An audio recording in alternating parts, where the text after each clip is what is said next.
चाळीसगाव शहर पोलिसांनी पकडला लाखो गुटखा। गुटखा विक्रेत्यांमध्ये एकच खळबळ।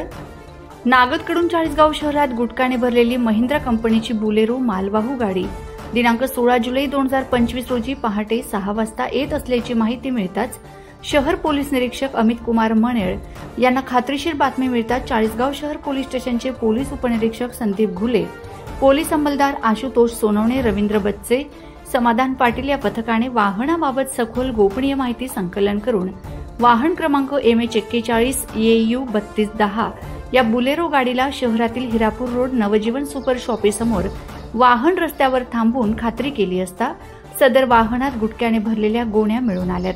त्यानंतर अन्न व औषध प्रशासन विभागातील अधिकारी यांना बोलून मिळून आलेल्या गुटखा मालाचा सविस्तर पंचनामा केला असता वाहनात 7,19,029 रुपये किमतीचा गुटखा व वाहन किंमत 8 लाख रुपये महिंद्रा कंपनीची बुलेरो मालवाहू गाडी असा एकूण 15,19,029 रुपये असा मुद्देमाल मिळून आला।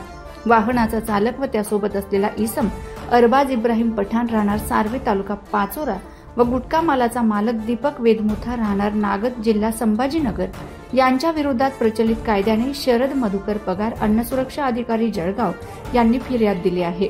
त्यांच्या फिर्यादीवरून गुन्हा दाखल करण्यात आला आहे। Anand Gangurde, India sting news, Chalisgaon.